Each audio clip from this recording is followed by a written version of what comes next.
Hola y bienvenidos nuevamente al curso de Ingeniería Ontológica. El día de hoy daremos continuidad a los fundamentos teóricos de ontologías, parte 2. El propósito de este video es poder dar a conocer cuáles son los tipos de ontologías más comunes y algunos ejemplos sobre ellos, qué significan los acuerdos ontológicos y qué nos van a permitir durante el desarrollo de ontologías y finalmente conocer cada uno de los 5 principios para el diseño de las ontologías. Empecemos entonces por reconocer ese vocabulario utilizado para clasificar ontologías, cómo se ha categorizado y de acuerdo a esa categorización, cómo se han podido extraer algunos tipos de ontología. Aquí también es importante identificar algunos ejemplos que dan lugar a esa tipología de ontologías y finalmente reconocer esos sistemas de bibliotecas más importantes. Diferentes autores en diferentes épocas han intentado representar o categorizar las ontologías. Aquí vemos entonces en esta diapositiva 4 autores, los más importantes, que hicieron esa categorización de cierta forma. Si revisamos el realizado en 1995 por Mizoguchi, podemos identificar que él propuso 4 tipos de ontologías. La primera, donde se representan las ontologías de contenido para reutilizar todo lo que tiene que ver con el conocimiento. Y adicionalmente, esta clasificación o esta categorización incluye otras subcategorías que están determinadas o identificadas bajo las ontologías de tareas, ontologías de dominio y ontologías generales o comunes. La segunda categorización serían las ontologías de comunicación y esas estaban hechas principalmente para compartir el conocimiento. La tercera categorización eran ontologías de indexación que generalmente, según este autor, se utilizaban para la recuperación de casos. Y por último, las metaontologías, que eran equivalentes a lo que otros autores hoy en día llaman como una ontología de representación de conocimiento. En 1997 surge otra clasificación de ontologías de acuerdo a 2 dimensiones específicamente: la cantidad y tipo de estructura de la conceptualización y el tema de la conceptualización. En la primera, de cantidad y tipo de estructura conceptualización, se van a distinguir 3 categorías como se ven ahí: las ontologías terminológicas, las ontologías de información como esquemas de bases de datos y finalmente las ontologías de modelado de conocimiento que especifican conceptualizaciones del conocimiento como tal. Y en la segunda dimensión, con el tema de la conceptualización, se identifican 4 categorías: ontologías de representación, genéricas, de dominio y de aplicación. Si nos fijamos, un año después, Guarino plantea una propuesta un poco más sencilla donde clasifica los tipos de ontología según el nivel de dependencia de una tarea o un punto de vista particular. Entonces ahí distinguió cuatro cosas específicas o 4 ontologías: las ontologías de nivel superior, las ontologías de dominio, de tarea y las ontologías de aplicación.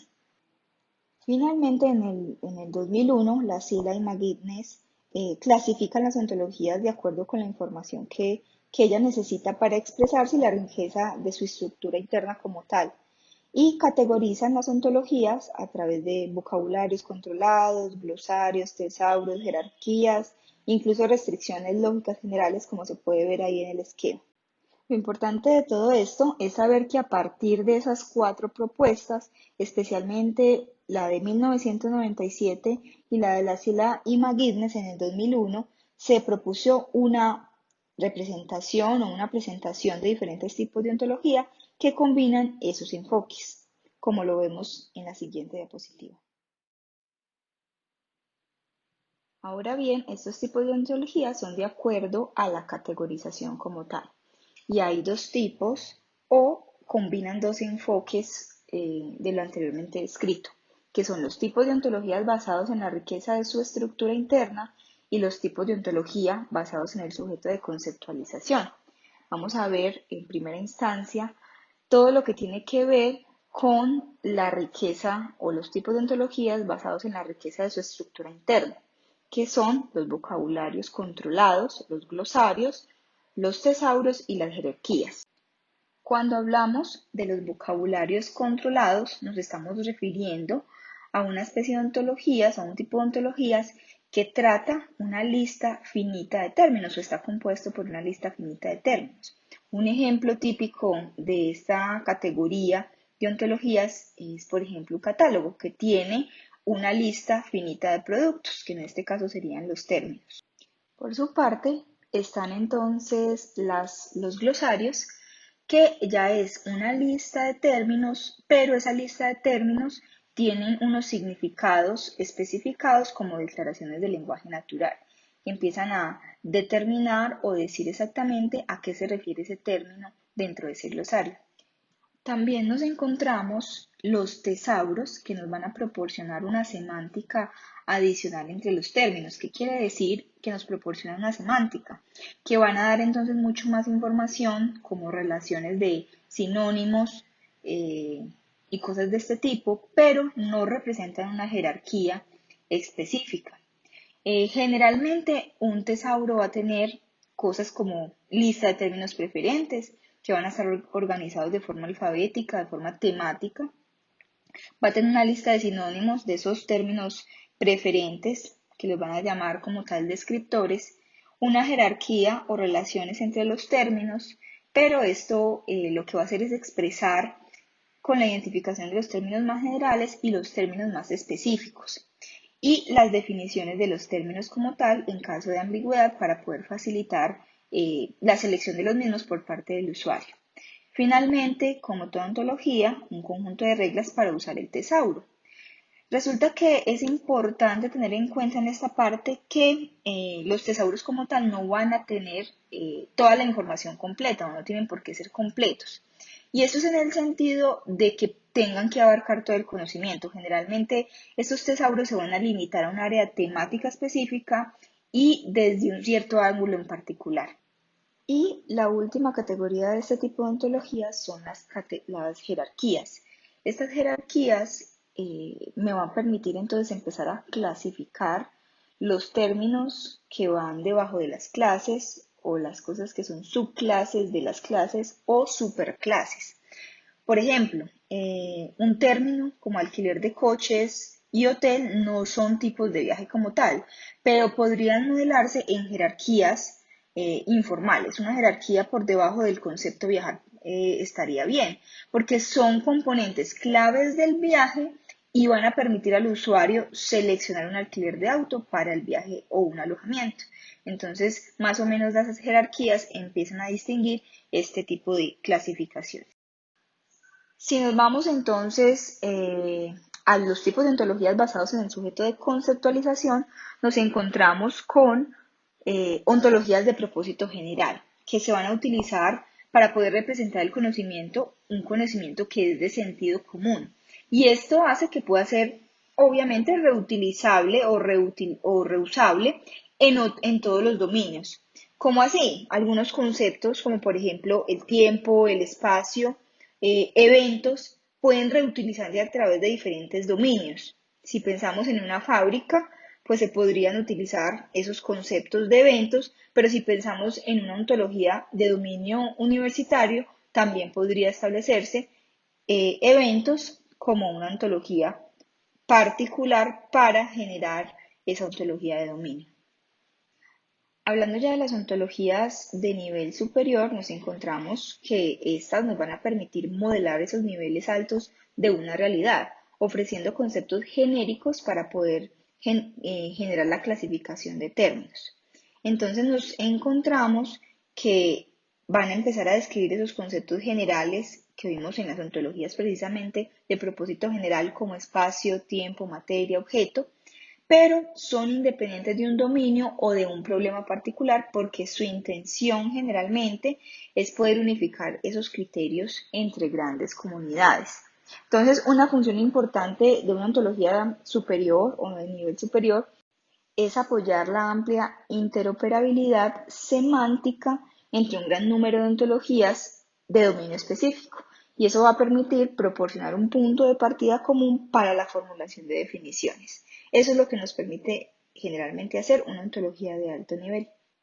Las ontologías de dominio van a empezar a describir ya el vocabulario relacionado a un dominio genérico, por ejemplo, la medicina o los automotores, por medio de la especialización de otros conceptos introducidos en las ontologías de alto nivel. Y es que la mayoría de las metodologías de construcción de ontologías incluyen pasos que van a permitir adaptar y modificar ontologías que ya existen para construir otras más adecuadas a los propósitos del dominio que se está modelando. Las ontologías de dominio son muy comunes y es precisamente porque nos van a empezar a proporcionar vocabulario sobre conceptos dentro de un dominio y sus relaciones, sobre esas actividades que tienen lugar dentro de ese dominio y sobre las teorías o principios elementales que van a gobernar ese dominio. Hay que entender un caso particular y es que hay un límite entre las ontologías de dominio y las ontologías de nivel superior. Y es específicamente que los conceptos en ontologías de dominio suelen ser especializaciones de conceptos ya definidos en ontologías de nivel superior. Y lo mismo podría ocurrir con las relaciones. Un ejemplo de ello podría pensarse o representarse con el término ciudad, que en una ontología de dominio es una especialización de un concepto más genérico utilizado en una ontología a nivel superior, que sería, por ejemplo, la ubicación.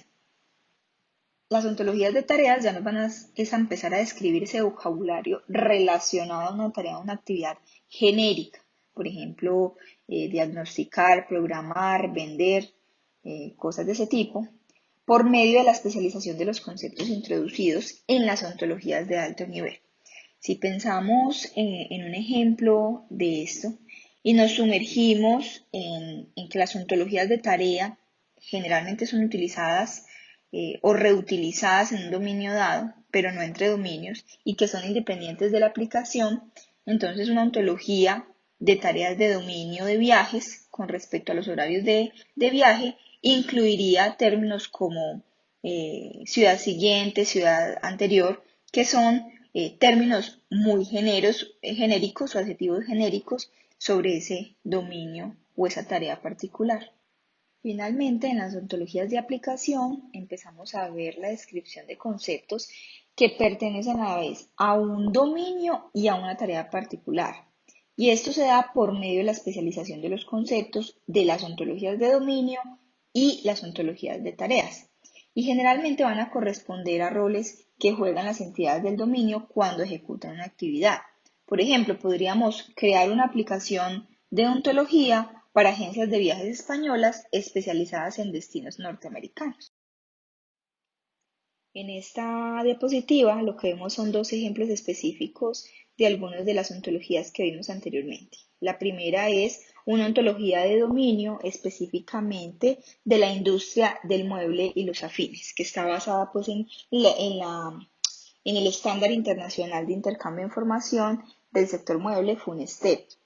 Y ellos lo que quieren es poder desarrollar una base de conocimiento que pueda almacenar toda la información de este sector, específicamente lo que vemos ahí, las empresas, los muebles, los productos, los accesorios, los materiales y los componentes que ellos manejan, entre ellos los precios, la ubicación, los catálogos que tienen ese tipo de cosas. Entonces, miremos que esta ontología de dominio hace parte de un área específica, en este caso los muebles y la industria afín al mobiliario. El segundo ejemplo, pues, es un tesauro en donde empezamos a ver las relaciones jerárquicas y los términos más específicos de ese término como tal, los términos equivalentes y los términos relacionados. El ejemplo está muy claro ahí. La computación, pues, está asociada o tiene una relación jerárquica con la programación y como término más específico, lenguajes de programación. Los lenguajes de programación tienen un término relacionado que es compilador y un término relacionado que es intérprete. Pero si vamos a la programación, tiene un término equivalente con que podemos llamar la programación, que es la codificación, y un término equivalente que no es recomendado, como lo dicen ahí, que es picar código. Como parte de la computación, tiene un término equivalente o lo conseguimos como la informática y un término relacionado que es el computador. Entonces, así más o menos está distribuido un tesauro. Para poder empezar a hablar sobre los sistemas de bibliotecas de ontologías, es importante conocer sobre el problema de reusabilidad y usabilidad de una ontología. Y es precisamente que se establece que cuanto más reutilizable es una ontología, menos utilizable se vuelve y viceversa. Son inversamente proporcionales. Entonces, como se ve ahí, las ontologías de nivel superior, general y de dominio van a capturar el conocimiento de una manera independiente de resolución de problemas, mientras las ontologías de tareas, las ontologías de aplicaciones van a estar relacionadas con el conocimiento de resolución de problemas y eso permite que esta relación inversa se dé entre la reusabilidad y la usabilidad de la ontología. Existen diferentes bibliotecas donde podemos encontrar ontologías. Hay unas más famosas. La primera es la ontología de AML, donde pueden visualizarse 282 ontologías y específicamente esta biblioteca está asociada con un lenguaje de ontología particular. Sin embargo, la biblioteca de ontologías Ontolingua, Protege, la de Shoe, la de ontología WebOde, WebOnto y K2, que son las que dejo aquí en los links para que las exploren, están mencionadas no como asociado a un lenguaje de ontología, sino más como herramientas de ontología.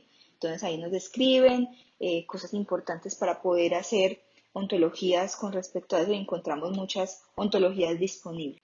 Y pues como veníamos hablando arriba del problema eh, de la reusabilidad y la usabilidad de una ontología, no es trivial que uno pueda combinar ontologías de una biblioteca. Y es precisamente que la mayoría de las ontologías se van a construir de forma incremental reutilizando otras ontologías ya disponibles. Revisemos ahora de qué se tratan los acuerdos ontológicos.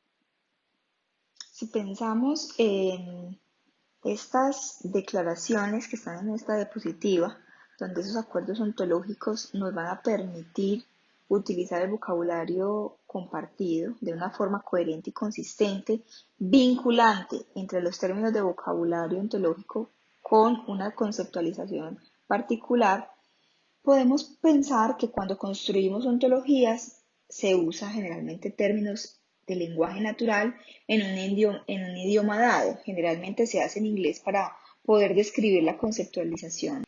Asimismo, la mayoría de las veces los términos que utilizamos en el lenguaje natural tienen varios significados y en la ontología necesitamos restringir la interpretación semántica de estos términos y necesitamos también proporcionar sus definiciones formales.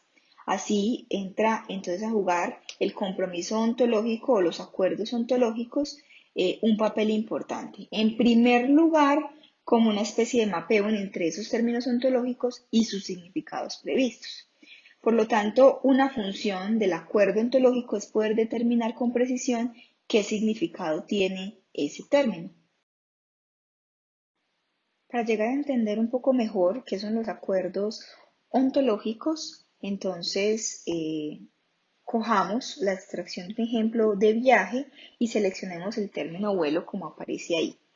Si uno busca ese término vuelo en WordNet, por ejemplo, que lo vamos a ver en secciones posteriores, hagamos de cuenta que Word en este momento cumple la función de buscar las definiciones de las palabras. Vamos a encontrar varios sentidos de ese término vuelo como tal. Uno de los cuales están mencionados ahí, si ustedes los pueden ver, los 9 alrededor de vuelo, nos van a decir cosas como que es una formación de aeronaves en vuelo o que es un viaje programado en avión entre aeropuertos designados o que puede ser una bandada de pájaros volando o una instancia de viajar en avión. Si nosotros nos podemos a mirar esos 9 que hay ahí, los únicos dos que tienen coherencia es precisamente que es un viaje programado en avión entre aeropuertos designados y que es una instancia de viajar en avión. Por lo tanto, pues específicamente en esa ontología, el compromiso ontológico debe determinar el mapeo entre un término del lenguaje natural y uno de sus significados. En este caso, solamente podrían usarse esos dos conceptos que acabamos de ver como definición entre esos 9. Y dado que la ontología debería limitar la semántica de los términos en el dominio del acuerdo con el compromiso ontológico ya elegido, necesitamos una definición formal para poder filtrar esos significados correctos o previstos, en este caso, como un cuello de botella, como lo vemos en el lado derecho. Entonces, dicha definición formal, o la definición que nosotros damos de forma formal, es una definición en la ontología y como cualquier otra definición vamos a poder ampliarla o especializarla según sea necesario, pero las nuevas definiciones siempre deben ser consistentes al compromiso ontológico con el que se comenzó a limitar el proceso de la construcción de la ontología. En esta sección lo que vamos a hacer es hacer un pequeño resumen de algunos criterios de diseño y un conjunto de principios que se han demostrado ser bastante útiles en el desarrollo de las ontologías. Comencemos diciendo que Gruber identificó algunos criterios objetivos para guiar y evaluar los diseños de la ontología y definió 5 principios claves para poderlo hacer, entre ellos la claridad. La claridad hace alusión a que una ontología debe comunicar siempre de manera efectiva el significado previsto de los términos definidos y que las definiciones por sí deben ser bastante objetivas y deben documentarse con un lenguaje natural. Cuando pensamos en la coherencia, es precisamente que una ontología debe generar inferencias que sean consistentes con las definiciones, y esto va a implicar que todos los axiomas definidos en la ontología deben ser consistentes lógicamente. Y la coherencia también debe aplicarse a los conceptos descritos en el lenguaje natural en la documentación. Entonces, si un enunciado que puede inferirse de los axiomas contradice una definición dada informalmente, entonces la ontología va a ser incoherente como tal. La extensibilidad va a estar basada en que una ontología se debe diseñar anticipándonos a los posibles usos del vocabulario. Obviamente va a permitir la definición de nuevos términos para usos especiales basados en el vocabulario existente y debe ofrecer el fundamento conceptual para un rango de tareas anticipadas. La tendencia de codificación mínima nos dice que la conceptualización de una ontología debe ser especificada a nivel de conocimiento, sin depender de una codificación particular a nivel de símbolos. Y por último, el compromiso ontológico mínimo es que una ontología siempre debe poseer el acuerdo ontológico mínimo y suficiente para poder soportar las actividades requeridas de conocimiento compartido. Esto significa que una ontología generalmente debe hacer tan pocas aclamaciones como sea posible sobre ese espacio del mundo que está modelando. Y eso va a permitir que las partes adheridas a la ontología tengan la libertad de especializar e instanciar la ontología como sea necesario. Se presenta este ejemplo con el fin de comprender un poco cómo se puede minimizar el sesgo de codificación. Entonces, se presentan aquí las relaciones entre tres diferentes ontologías. La ontología unidades estándar, la ontología de cantidades físicas y la ontología de dimensiones estándar. Y dentro de la ontología de cantidades físicas se definen como van a ir tres clases específicas, las unidades de medida, los sistemas de unidades y la dimensión física. Podemos ver entonces que la ontología de unidades estándar incluye todas las unidades de medida como metro, centímetro, gramo, y estas son instancias de la clase de unidad de medida que está definido dentro de la ontología de cantidades físicas. Y todas las unidades que están dentro de esa ontología van a tener una propiedad que va a indicar la dimensión de la unidad mencionada anteriormente. Y esas dimensiones se van a definir, como se ven ahí en el ejemplo, dentro de otra ontología, que son las de las dimensiones estándar. Y esas Esa ontología de dimensiones estándar va a contener instancias de las dimensiones fundamentales, es decir, pues dimensión de densidad, dimensión de longitud, dimensión de frecuencia, dimensión de masa, entre otras. Lo que es importante también aquí es que es revisar de que la clase unidades del sistema va a agrupar todas esas unidades específicas como amperio, candela, grado Kelvin, kilogramo, pero esta clase se define como una instancia de la clase del sistema de unidades. Pero uno podría pensar que posiblemente pueden haber otros sistemas que agrupen otra serie de unidades que también serían instancias entonces de una unidad de medida. Muchas gracias por llegar al final de este video. Dejamos entonces algunas lecturas para profundizar los conocimientos acerca de la construcción de ontologías, de los tipos de ontologías existentes y específicamente de los principios de diseño y desarrollo de ontologías.